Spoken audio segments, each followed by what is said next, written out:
빌레몬서 1장 1절입니다. 그리스도 예수를 위하여 갇힌 자 된 바울과 및 형제 디모데는 우리의 사랑을 받은 자요 동역자인 빌레몬과 자매 아비아와 우리와 함께 병사된 아키포와 내 집에 있는 교회의 편지 하노니 하나님 우리 아버지와 주 예수 그리스도로부터 은혜와 평강이 너희에게 있을지어다. 앞서 서론에서 말씀드린 것처럼 빌레몬서는 가장 짧은 단 한 장만 존재하는 그러한 짧은 서신이고, 또 주인인 빌레몬과 노예인 오네시모와의 이러한 관계의 이러한 면에서 오네시모를 어떻게 용서하고 이해하고 또 오네시모를 어떻게 처리할 것인가라는 이러한 그 배경 속에서 기독교 윤리, 우리 기독교인들은 이러한 사회와 국가와 질서 아래에서 우리 크리스천들은 어떻게 살아가야 되는 것인가, 우리 크리스천들의 윤리는 어떻게 실천되어야 되고 어떤 방향으로 나아가야 되는 것인가, 이런 기독교 문화관에 대해서 아주 중요한 그러한 내용을 담아내고 있다라고 말씀을 드렸습니다. 먼저 그 짧은 앞부분의 구절에서 바로 이러한 기독교 윤리와 문화에 대한 이런 부분들, 성화와 관련된 부분들을 좀 더 강조하는 그런 본문이기 때문에 앞부분의 첫 번째, 두 번째 구절에서도요, 이제 동역자, 또 이러한 사랑, 또 교제, 이러한 형제, 이런 표현들을 많이 씁니다. 그래서 우리 크리스천들이 우리의 또 이웃들과 어떻게 사랑을 나누고 어떻게 한 형제로서 또 어떻게 서로 연합하고 교제하면서 우리 크리스천들이 그렇게 윤리를 실천하며 살아가야 될 것인가, 이런 부분들을 이런 특정한 단어들을 배치하면서 강조합니다. 빌레몬과 그의 자매인 아비아, 그래서 그의 부인으로 추측이 되고요. 또 아키포는 또 그의 아들로 또 이렇게 신약학자들이 또 많이 해석을 합니다. 내 집에 있는 교회에 편지한다라고 하면서 여기서도 보니까 내 집에 있는, 그래서 골로새 교회에 이 빌레몬이 아주 중요한 교회 지도자로서 그렇게 활동하고 있는 것으로 또 알려집니다. 그리고 또 이 빌레몬의 가정을 중심으로 한 이러한 교회가 또 아주 중요한 신약에 또 이렇게 교회라 이런 표현을 쓰면서요.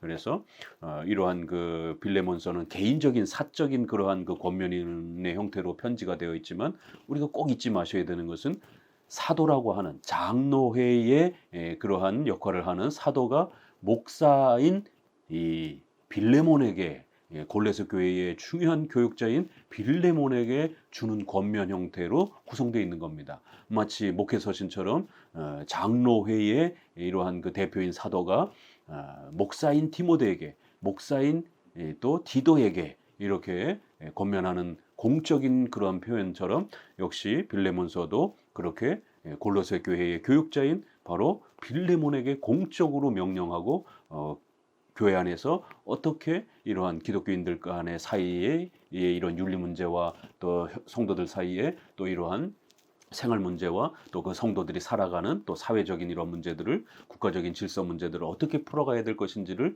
이렇게 또 공적인 권면을 해주는 것입니다. 4절, 내가 항상 내 하나님께 감사하고 기도할 때에 너를 말함은 주 예수와 및 모든 성도에 대한 내 사랑과 믿음이 있음을 들음이니, 이로써 내 믿음의 교제가 우리 가운데 있는 선을 알게 하고 그리스도께 이르도록 역사하느니라. 형제여, 성도들의 마음이 너로 말미암아 평안함을 얻었으니 내가 너의 사랑으로 많은 기쁨과 위로를 받았노라. 여기도 보니까 이제 바울이 빌레몬의 이 사역과 섬김에 대해서 너무너무 감사한다라고 하면서 칭찬을 합니다. 그리고는 그 칭찬 중에는 성도에 대한 너의 그 사랑과 믿음을 내가 들었다, 이렇게 표현합니다. 그리고 여기서도 역시 사랑이라는 단어를 먼저 앞에다가 배치합니다. 그리고 믿음을 뒤에다 배치하면서 지금 기독교 윤리 이해를 더 강조하기 위해서 사랑이라는 단어를 앞에다 배치하면서 이렇게 의도적으로 빌레몬의 그러한 성도들을 섬긴 많은 그러한 사랑과 또 헌신을 이렇게 의도적으로 강조하는 것을 봅니다. 자, 그러면서도 이러한 사랑은 반드시 믿음과 함께 가야 한다라는 것. 칭의와 성화의 불가분리의 관계. 이건 끊임없이 신약에서 많이 다뤘죠. 칭의가 성화를 끌고 간다라는 것. 바로 칭의의 열매가 성화라는 것. 그래서 예수님을 믿는 사람들은 선한 열매를 맺게 된다라는 겁니다. 그 선한 열매, 성화의 열매는 구원의 조건이 아니라 칭의, 구원의 열매라는 겁니다. 예수님을 믿고 구원받은 사람들이기 때문에 그런 열매를 이제 우리는 조금씩 조금씩이라도 맺으면서 살아갈 수밖에 없다라는 겁니다. 그래서 칭의가 반드시 성화를 끌고 간다라는 겁니다. 칭의와 성화는 불가분리 관계 속에서 항상 우리 크리스천 안에 작동되어진다라는 겁니다. 그래서 이러한 기독교 윤리는 반드시 믿음과 사랑이라고 하는 칭의와 성화라고 하는 바로 이 구원의 은혜 속에서 또 그렇게 펼쳐져 가는 것이다라는 겁니다. 그러면서 이로써 내 믿음의 교제가 이렇게 우리 가운데 있는 선을 알게 하고 그리스도께 이르도록 역사한다. 바로 이 6절이 이 빌레몬서의 전체의 초점이고 핵심입니다. 바로 우리 기독교 윤리를 왜 우리가 열심히 공부해야 되고 실천해야 되고 우리 기독교인들의 이런 성화의 이러한 책임과 의무를 우리가 최선을 다해서 다 해야 되는가? 이것은 구원받기 위한 조건이 아니라 공로 조건이 아니라 착하게 살면 우리가 구원받기 때문에 이런 것이 아니라 하나님의 자녀로서 더욱더 하나님을 영화롭게 하고 우리의 교회를 더욱 빛나게 하기 위한 그리스도의 몸된 또 이러한 백성들이 하나님의 자녀들이 또 더욱 이렇게 많은 열매, 선한 열매를 맺게 될 때에 예수 그리스도께서 높아지시는 영광스럽게 되어지는 바로 이러한 거룩한 역사 때문이라는 것이 바로 너의 빌레몬의 믿음의 교제 이렇게 해서 여기서 코이노니언이라고 하는 보통 코이노니아라고 하는 이 단어가 이렇게 성도들의 사귐에도 쓰여지지만 성도들의 물질적인 그런 봉사에도 많이 쓰여집니다. 그 여기서는 보게 되면 빌레몬이 물질적으로 성도들을 많이 섬겨준 그런 것을 보게 됩니다. 그래서 이제 뒤에 가게 되면 오네시모가 빚진 것에 대한 돈 얘기가 또 나오고 또 교육자들을 섬겨야 되는 또 이러한 물질적 구제 헌금에 대한 이야기가 나오는 겁니다. 그래서 너의 믿음으로부터 나온 그런 많은 그러한 물질적 봉사와 헌신들이 선을 알게 하고 하나님의 뜻을 성도들이 더 깊이 깨닫고 배우게 하고 더 나아가서는 많은 우리 주변 사람들이 감동되어서 예수 그리스도께로 나오도록 그렇게 전도의 문을 여는 그런 전도의 문을 열도록 역사하게 하는 그런 엄청난 그러한 수단과 도구가 되었다라고 이렇게 칭찬을 합니다. 바로 우리 크리스천들의 성화의 열매, 우리 크리스천들의 기독교 윤리의 이러한 그 성장과 열매들은 반드시 전도의 열매를 맺게 하는 이런 엄청난 수단으로 사용된다라는 겁니다. 또 성도들이 하나님의 그 위대하신 그 뜻을 더 많이 깊이 배우고 깨닫는 그러한 또 귀한 또 수단이 된다라는 것입니다. 이렇게 기독교는 반드시 믿음의 원리도 가르쳐야 되지만 성화라고 하는 사랑이라고 하는 기독교 윤리도 가르쳐야 됩니다. 그래서 구원파처럼 어떤 극단적인 어떤 신앙만 강조하면서 기독교 윤리를 파괴하는 이러한 것은 잘못된 겁니다. 또 거꾸로 믿음을 강조하지 않고 현대 자유주의자들처럼 정치와 이런 사회 정의와 인권과 이런 것만 강조하면서 사회 복지만 강조하는 이것도 역시 잘못된 겁니다. 반드시 칭의를 믿음을 강조하면서 또 그 결과의 열매인 사랑과 또 이러한 성화의 문제를 우리는 균형 있게 강조하는 것이 바로 우리 개혁주의입니다. 그래서 믿음의 이러한 열매와 헌신들은 봉사들은 반드시 하나님의 위대한 선, 하나님의 뜻을 우리가 더 많이 실천하고 깨닫는 그러한 귀한 은혜가 되고 더 나아가서는 불신자들을 전도하는 엄청난 전도의 기회가 되어지는 그러한 어마어마한 힘이 바로 이 기독교 윤리에 있다라는 것입니다. 결국 이 빌레몬서는 십계명 이야기를 하는 겁니다. 디모데전후서, 디도서에서도 또 에베소서, 또 이러한 골로새서라든가 후반부에서는 전부 다 십계명을 통해서 기독교 윤리를 가르치는 것처럼 여기에서는 이 한 장 전체가 기독교 윤리를 아주 집중적으로 가르치고 있는 것입니다. 그래서 이제 후반부에 나오게 되면 바로 8계명에 대한 이러한 채무관계 또 크리스찬이 생명을 보호해야 되는 또 6계명 살인하지 말라라고 하는 그런 관계 또 그러면서도 또 주인과 종이라고 하는 사회적 질서 관계 이러한 여러 부분들이 또 그리고 또 우리가 순회 교역자들을 물질로 섬겨야 된다라고 하는 또 이러한 십계명 탐욕하지 말라 이런 부분 관련해서 십계명의 아주 종합적인 그러한 부분들이 기독교 윤리의 아주 중요한 기준과 원리로서 또 그렇게 소개가 됩니다. 형제여 성도들의 마음이 너로 말미암아 평안함을 누리게 되었고 또 너의 사랑으로 여기도 보니까 신앙의 그런 부분보다는 사랑, 빌레몬의 그런 물질적 섬김, 그들 빌레몬의 그런 많은 수고와 봉사 이런 것들을 강조하기 위해서 너의 사랑, 너의 믿음의 교제 또 너의 사랑 이렇게 표현하면서 바로 빌레몬의 그러한 많은 봉사와 헌신들이 성도들의 마음을 위로하고 성도들이 또 기뻐하게 되는 그런 큰 또 미랄이 되었다라고 이렇게 말합니다.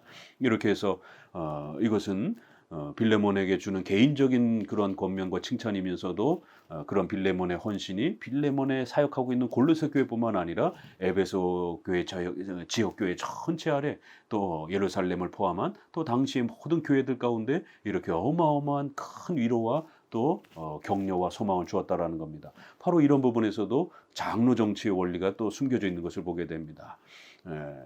내 집에 있는 교회 이런 부분들도 그렇고 또 성도들의 마음이 그럼 이 성도들의 마음이 골로새서에 있는 그러한 그 교회뿐만 아니라 바울이 사역하고 있는 다른 지역에 있는 그런 많은 그 교회들도 이렇게 큰 기쁨과 위로를 누리는 그래서 각각의 개교회는 서로 지역 교회와 서로의 그런 물질적 섬김과 도움으로 또 서로가 그렇게 위로도 받고 또 서로가 같은 교리 안에서 일치성을 이루고 또 많은 그런 사회적 봉사와 기독교 윤리에 대한 책임과 의무에 있어서도 우리가 사도행전 15장에서도 보는 것처럼 예루살렘이 기근 때문에 어려워졌을 때 데살로니가, 고린도, 에베소에 있는 지역의 모든 교회들이 힘을 합쳐서 구제 헌금을 전달하는 것을 보게 됩니다.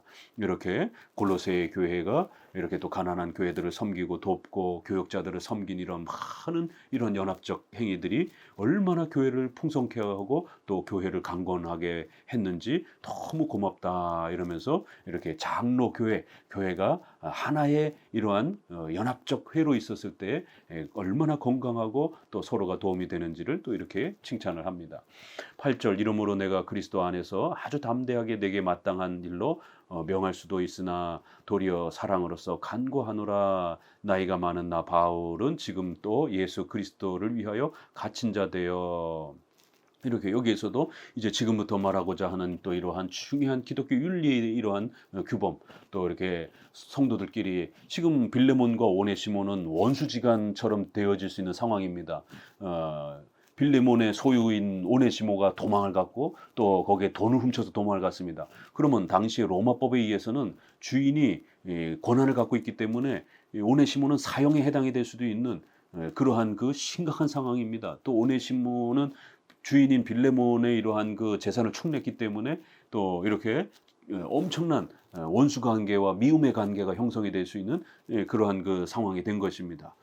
그래서 이렇게 바울은 이러한 심각한 교회적 갈등과 또 성도들끼리의 어떤 이러한 그 좋지 못한 이러한 또 어려움들, 불편함들, 더 나아가서는 또 이런 사회, 국가 질서 안에서의 어떤 채무 관계라든가 또 사회적 어떤 신분과 관계 안에 충돌이 발생이 됐을 때 우리 크리스찬들이 이걸 어떻게 풀어내야 되는가?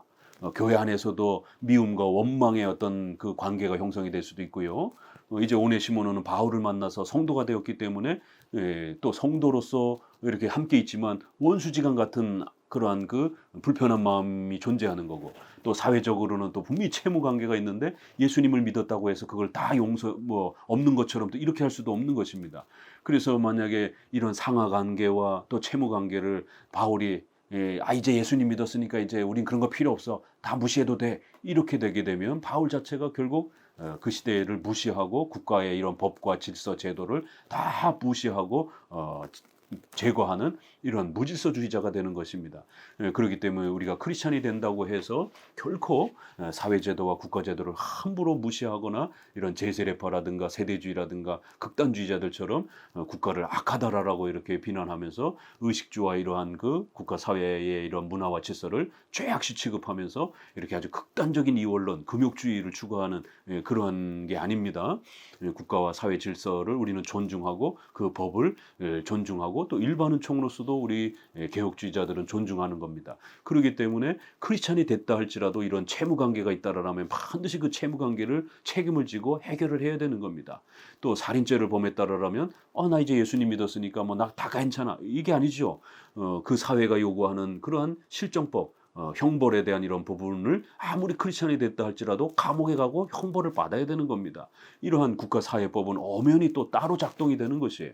그래서 크리스천이 됐다고 해서 우리가 갈라디아서 3장 28절에 있는 것처럼 우린 그리스도 안에서 모두가 다 한 형제다. 또 이렇게 우리가 사랑으로 모든 걸 용서한다라고 이렇게 했다고 해서 그거를 국가 사회 질서까지 이렇게 확정을 해가지고 그러한 모든 신분관계 또 모든 채무관계 모든 그런 사회적 범죄에 대한 이런 부분들의 내용이 없어지는 것처럼 극단적 평등주의의 개념으로 이렇게 국가와 교회를 착각을 하면 안 됩니다.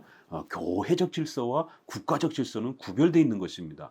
교회는 얼마든지 사랑으로서 한 형제처럼 대할 수 있습니다. 그러나 국가사회 질서는 계급과 또 상하 관계와 또 군대에는 분명히 이렇게 상명하복의 계급의 이런 엄격한 관계가 존재하고 공무원에 있어서도 자기의 지위에 따라서 업무와 그 인사권과 이런 모든 권한이 구별되어지는 이러한 사회적 제도가 있는 것입니다. 그래서 바울은 이러한 그 심각한 관계들을 함부로 무시하지 않고 교회 안에서 한 형제로서의 그리스도의 사랑을 나누는 그러한 사랑의 관계와 또 그럼에도 불구하고 주인과 종이라고 하는 또 사회적 이 관계, 신분 관계, 또 그 다음에 채무라고 하는 이러한 빚진 관계들은 또 사회적 질서 안에서 어떻게 풀어내야 되는 것인지, 어떻게 서로 조화를 이루어야 되는 것인지를 바로 이러한 기독교 국가관, 문화관, 직업관, 또 이런 경제관, 이러한 모든 부분들을 기독교 윤리에 대한 부분들이 여기에 이렇게 담아져내는 것입니다. 그래서 바울은 절대로 둘 다를 섞거나 둘 다를 극단으로 분리시키지 아니하고 교회는 교회 질서를 지키고 국가는 국가로서의 또 질서를 각각 존중하면서 서로 충돌되거나 또 그렇게 섞이지 않도록 각각 고유한 그러한 영역을 잘 구별하면서도 또 크리스찬으로서 또 이제 더 큰 사명으로서 어떻게 나가야 하는지를 가르쳐 나갑니다.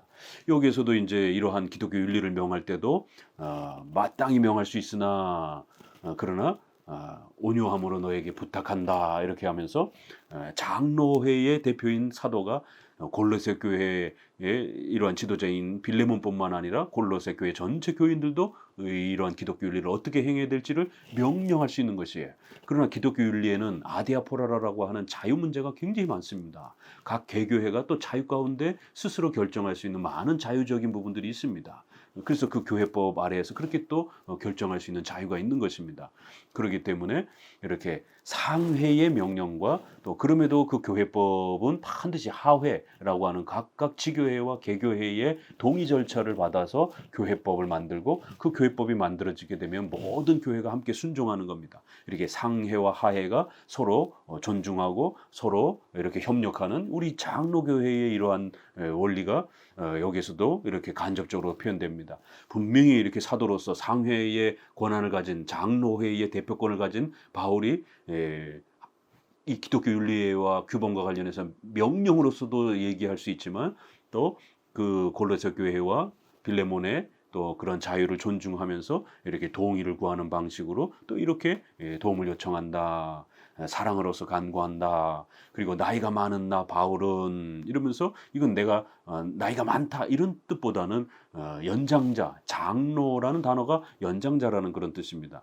그래서 바로 이런 표현 안에서도 나이가 많은 나 바울은 그래서 내가 너의 그런 또 스승이고 지도자로서 또 상회인 또 그러한 또 우리의 또 이런 장로의 질서 아래서 또 상회의 그러한 또 권한을 가진 그러한 장로로서 또 이렇게 너에게 이렇게 이러한 많은 권면들을 한다라고 이렇게 읽어내면 되는 겁니다.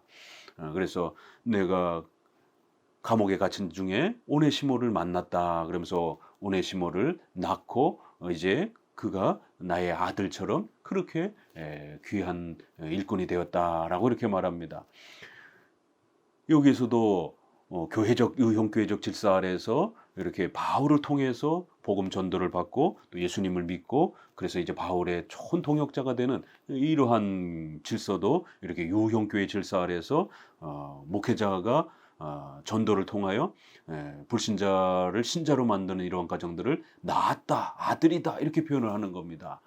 그렇기 때문에 교회적 질서에 있어서는 이렇게 나이가 많은 바울, 또 장로로서의 또 목사로서의 또 이러한 권위를 가진 이러한 교회 지도자들이 성도들을 양육하고 또 복음을 전해서 신자로서 세워가는 이런 많은 교회적 질서의 이러한 부분들은 아주 중요한 하나님이 세워주신 그런 목회적 질서라는 것입니다. 그렇기 때문에 이제 이렇게 또 표현을 하면서 낫다, 아들이다. 만약에 우리가 회중파라든가 독립파처럼 만인제사장 모두가 다 똑같은 그냥 한 형제다 이것만 강조하게 되면 왜 굳이 목사가 오네시모를 낳았다라고 이렇게 표현할 필요가 없지 않습니까? 부모처럼 낳았다 이렇게 표현을 하는 겁니다. 그래서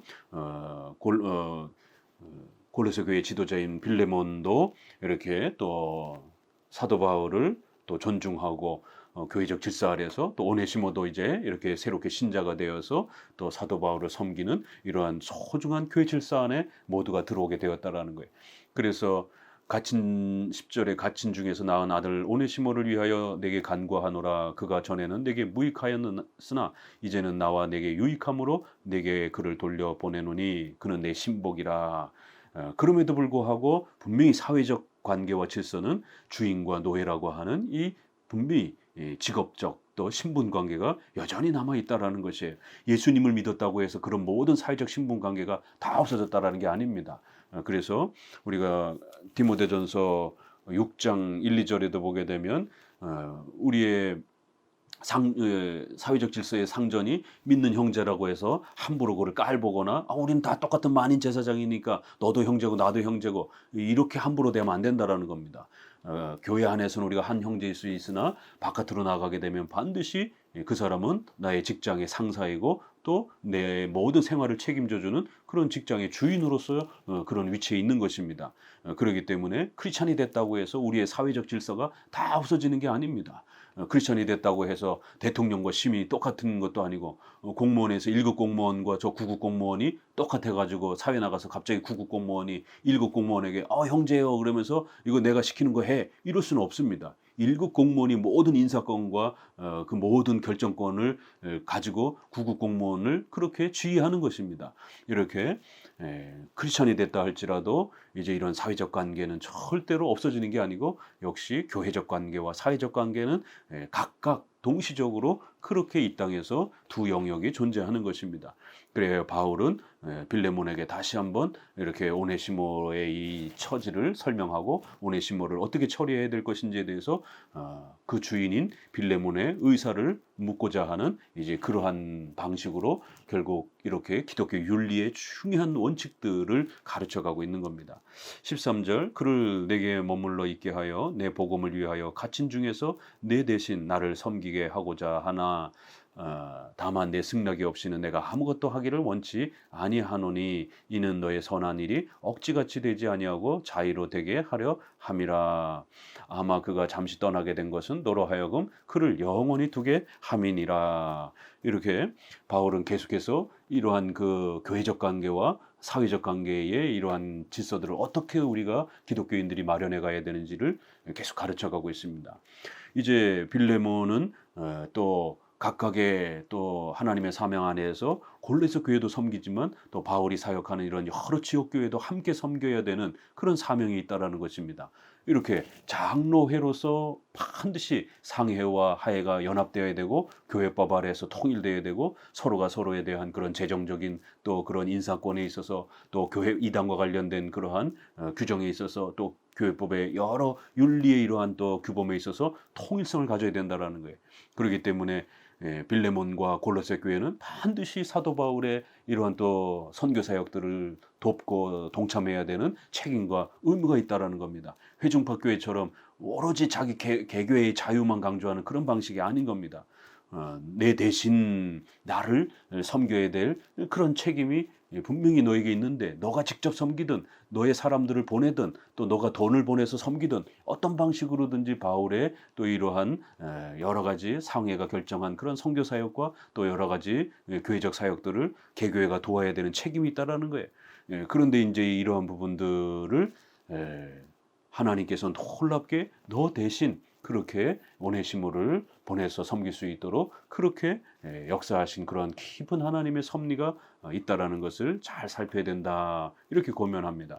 바로 이런 기독교 윤리를 풀어가는 데 있어서는 십계명이 기준이 되고요. 또 두 번째 또 바울이 제시하는 것은 우리가 기독교 윤리를 정확하게 바르게 적용하기 위해서는 하나님의 섭리에 대한 깊은 이해가 있어야 된다라고 말합니다. 이렇게 분명히 골로새 지도자인 빌레몬은 함께 이렇게 사역을 해야 되는데 지금 형편에서 골로새서를 섬겨야 되는 또 이런 형편에서 바울을 직접 도울 수 없는지 이런 상황에 있었을 때에 바로 이걸 해결하기 위해서 15절에 아마 그가 잠시 떠나게 된 것은 분명히 오네시모가 도망간 것은 자신의 개인의 그러한 부귀영화를 위해서 또 돈을 훔쳐서 이렇게 도망간 겁니다. 이거는 죄를 범한 거고 악행을 범한 겁니다. 그런데 바울은 여기에서 지금 이 상황을 어떤 관점으로 해석하고 보라라고 얘기를 하냐면 아마 그가 잠시 떠나게 된 것은 악행을 하고 빌레몬의 재산에 엄청난 그런 손해를 끼친 그런 이런 책망하는 관점이 아니라 그가 잠시 어떤 이유와 목적 때문에 떠날 수밖에 없었다. 이렇게 설명을 하는 겁니다. 굉장히 이렇게 온화하고 이렇게 유화적으로 표현을 하는 겁니다. 도둑질을 해서 도망을 갔다 이런 강한 표현이 아니라 그가 잠시 너의 집을 떠날 수밖에 없었던 이유가 있었다. 이렇게 표현을 하는 겁니다. 그래서 잠시 그것도 잠시라는 거예요. 영원히 떠나는 게 아니라 잠시 그렇게 떠나도록 그렇게 된 것이다. 이렇게 되어졌다. 분명히 오네시모가 분명히 자기 의지로 도망을 간 겁니다. 그런데 이렇게 수동적으로도 표현을 해서 오네시모가 그렇게 떠날 수밖에 없었던 그것도 잠시 그렇게 되었던 어떤 이유가 아마 있었다. 이렇게 표현하면서 이렇게 하나님의 섭리 아래서 오네시모가 그렇게 떠나게 된 것이다라고 그렇게 섭리 안에서 우리가 기독교 윤리를 봐야 이런 원수 관계가 해결이 된다라는 겁니다. 이 섭리 안에서 보지 않냐면 이 원수 관계, 내 재산을 축낸 이 사람을 어떻게 용서할 수 있겠습니까? 그런데 그 사람이 도망을 가서 어떻게 희한하게 바울을 만나서 바울을 통해서 예수님을 영접하는 신자가 된 거예요. 이게 어떻게 우연이겠습니까? 그래서 바울은 이처럼 이런 모든 우리의 생활 관계 속에는 하나님의 섭리가 작동한다라는 거예요. 그래서 섭리 안에서 이 오네시모의 지금 이 어려움과 너의 어려움을 잘 봐야 이 원수 관계와 불편한 마음을 해결할 수 있다라는 겁니다. 그래서 기독교 윤리는 십계명과 섭리가 항상 둘이 함께 작동이 되어야만이 열매를 맺는다라는 겁니다. 그래서 그를 이제는 영원히 두고 바울의 동역자로서 이제는 빌레몬이 섬겨야 되는 그 일을 오히려 그의 수하인 오네시모가 이렇게 섬김으로 인해서 빌레몬이 해야 될 그 모든 책임과 사명들을 오히려 이렇게 대신할 수 있는 이런 놀라운 일이 벌어졌다라는 것이에요. 그래서 그렇게 빌레몬이 해야 될 그런 모든 업무를 대신할 수 있도록 하나님은 이렇게 역사하여 주신 것이다라는 거예요. 그러니까 너의 재산을 훔쳐서 도망간 죄인처럼 그렇게 생각하지 말라라는 겁니다. 이게 섭리 안에서 이렇게 보라라라고 권면합니다. 그리고 16절의 이후로 종과 같이 대하지 아니하고 종 이상으로 곧 사랑받는 형제로 둘 자라 내게 특별히 그러하거든 하물며 육신과 주 안에서 상관된 내게랴 이러면서 이제 결론을 맺는 겁니다. 분명히 이제 오네시모는 그리스도 안에서 형제가 되었습니다. 그래서 종과 같이 대하지 말고 그리스도 안에서 한 형제로 대하라는 겁니다. 이건 1세기 당시에 굉장히 파격적인 그런 어마어마한 그러한 세계관을 요구하는 것입니다. 분명히 노예제도는 오늘 우리 시대의 관점에서 보게 되면 분명히 폐지되어야 되는 것이고 또 우리 기독교적 윤리 아래서도 보게 되면 분명히 이건 점차적으로 폐지되어야 되는 겁니다. 그러나 1세기 당시에는 당장 폐지할 수 없었기 때문에 여러 가지 또 이러한 자선체계 원리로서도 또 이렇게 필요했기 때문에 일단은 그대로 두는 겁니다. 그러나 노예를 형제처럼 대하라라고 하는 이런 엄청난 이러한 사회 제도를 개혁하는 것보다 더 어마어마한 윤리적 그러한 높은 수준을 요구하는 것입니다. 그래서 이것은 1세기 로마 시대의 이런 봉건주의 왕정 정치 시대에서 보게 되면 이거는 어마어마한 그러한 명령인 것이죠. 그래서 종을 아주 가까이 사랑함으로 형제처럼 대해주고 우리와 함께 하나님의 사역을 감당하는 그러한 귀한 형제로 대해주라는 것입니다. 그럼에도 불구하고 육신과 주 안에서 상관인 너에게 이런 모든 권한을 어떻게 처리할 것인지를 또 맡긴다라는 거예요. 그러니까 그리스도 안에서 종도 이제는 우리가 한 형제로서 그리스도 안에서 아 하나님의 백성으로서의 이런 엄청난 신분 관계가 영적 관계가 형성됐다라는 거예요. 그럼에도 육신적 관계, 국가 사회 질서 관계에서는 여전히 상하 관계가 계급 관계가 존재한다라는 겁니다. 그래서 육신 안에서 또 주 안에서 상관인 바로 빌레몬에게 이제 이 부분을 너가 잘 처리해 주도록 그렇게 부탁한다라는 겁니다. 두 가지 질서가 함께 조화를 이루는 겁니다. 영적인 관계와 국가 사회 질서의 이런 사회적 질서 관계가 섞이는 것도 아니고 분리되는 것도 아니고 이렇게 구별되면서 서로 조화를 이루는 방식이 바로 우리 기독교의 국가관이요 문화관인 것입니다. 17절 그러므로 내가 나를 동역자로 알진대 그를 영접하기를 내게 하듯 하고 그가 만일 내게 불의를 하였거나 내게 빚진 것이 있으면 그것을 내 앞에 계산하라. 나 바울이 친필로 쓰느니 내가 갚으려니와 내가 이외에 내 자신이 내게 빚진 것은 내가 말하지 아니하노라. 형제여 나로 주 안에서 너로 말미암아 기쁨을 얻게 하고 내 마음이 그리스도 안에서 평안하게 하라. 이렇게 여기서도 이제 또 하나의 문제는 빚의 문제입니다. 오네시모가 돈을 훔쳐서 도망을 갔기 때문에 이렇게 국가 사회에 있어서 살인죄 또 이런 도둑질 이런 부분들은 크리스찬이 됐다고 해서 해결되는 문제가 아니라 반드시 국가법으로 처벌을 받을 수 있고 또 그 채무 관계는 반드시 해결되어야 되는 또 이러한 국가적인 또 그러한 법 질서의 이러한 제도가 작동이 된다라는 겁니다.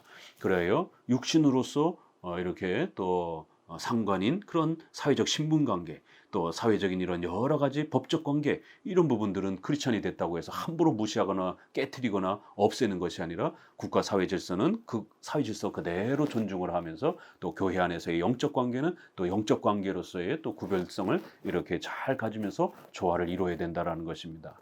그렇기 때문에 이러한 채무 관계와 관련된 부분들도 아주 개인적인 사적인 부분이라면 내가 손해보고 감당하겠다라면 얼마든지 용서해 줄 수 있는 것입니다. 그러나 그게 제3자가 끼었다든가 또 타인이 끼었다든가 이렇게 되면 내가 함부로 이렇게 그 빚을 탕감할 수가 없는 겁니다. 왜냐하면 다른 사람들도 그 빚진 것에 대해서 채무 관계가 여전히 남아있기 때문에 다 이렇게 그 채무 관계가 회복이 되고 나서 그리고 나서 그 상대방에게 내 몫을 뭐 이렇게 구제 헌금으로 도와준다든가 이러면 상관이 없어요. 그러나 채무 관계가 해결되지도 않은 상태에서 나는 크리스찬이니까 나는 안 받겠다고 막 이러면서 그 채무의 법적 관계를 이렇게 흐리게 한다든가 소송 관계가 이렇게 작동되지 못하도록 방해한다든가 이렇게 되면 안 된다라는 것이에요. 그래서 공금을 또 이렇게 횡령한다든가 또 이런 부분에 있어서는 공적인 재산이기 때문에 반드시 공적으로 처리해야 될 그러한 또 성격이 남아 있는 것입니다. 이렇게 국가 사회의 법적 제도를 우리가 또 어떻게 존중하면서도 크리스찬으로서의 영적 관계를 잘 형성해 갈 수 있는가를 또 이렇게 깨닫게 됩니다. 21절 나는 내가 순종할 것을 확신함으로 내게 썼노니 내가 말한 것보다 더 행할 줄을 아노라. 오직 너는 나를 위하여 숙소를 마련하라. 너의 기도로 내가 너희에게 나아갈 수 있기를 바라노라. 그리스도 예수 안에서 나와 함께 갇힌 자 에바브라와 또한 나의 동역자 마가 아리스다고 데마 누가가 문안하느니라.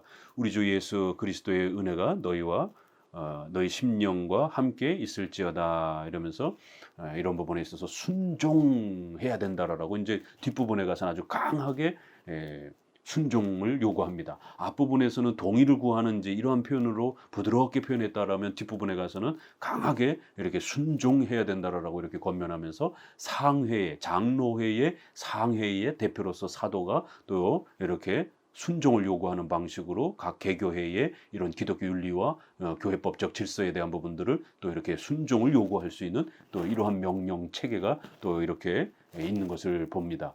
그러니까 참 빌레몬서에서는 이런 많은 이야기들을 우리가 할 수 있는 것이에요. 그리고는 또 바울이 사역하는 데 있어서 필요한 그러한 재정들을 마련해 달라는 거예요. 이렇게 숙소를 마련해라 이런 부분들.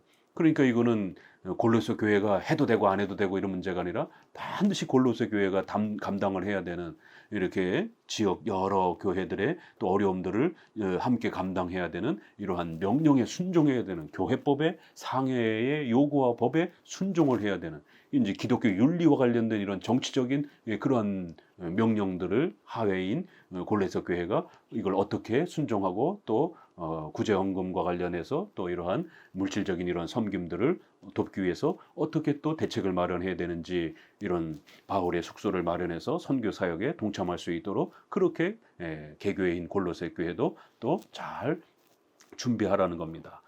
그리고 이제 마지막 인사도 또 이렇게 에바브라 또 마가 이런 또 여러 동역자들이 또 함께 문안하면서 골로새 교회가 이 바울이 명령한 이러한 또 요청한 이러한 구제 사역 또 교회 안에서의 이러한 불미스러운 또 이러한 그 갈등을 해소하라고 하는 이런 명령 이런 모든 부분들을 다른 또 지역에 있는 지도자들 또 다른 지역에 있는 또 교회들이 함께 또 그렇게 권면하고 또 함께 요청한다라는 겁니다. 이렇게 다 서로 장로회로서 당회, 노회, 총회라고 하는 또 지역 연합 또 그다음에 전국적인 총회적으로 이렇게 교회가 장로회로서 서로 연합되어서 서로가 책임을 짊어지고 서로가 명령에 또 이렇게 또 권한을 짊어지는 또 순종의 권한을 짊어지는 의무와 책임을 짊어지는 이러한 관계 속에서 교회가 신약 교회가 형성되어져가는 장로 교회의 이런 모습으로 또 마지막 내용은 마무리되는 것을 볼 수가 있습니다. 이건 계속 교회 안에서의 이러한 또 윤리적 그런 정치적 문제를 어떻게 풀어가야 되는지에 대한 유형 교회적 질서를 지금 가르치고 있는 또 그런 내용도 또 마지막 인사에 함께 포함되어 있는 것을 알 수가 있습니다. 빌레몬서는 기독교 윤리의 대헌장이라고 말씀드린 것처럼 우리 기독교 문화관, 국가관, 윤리관, 세계관 이런 부분들을 배울 수 있는 아주 소중한 그런 말씀입니다. 감사합니다.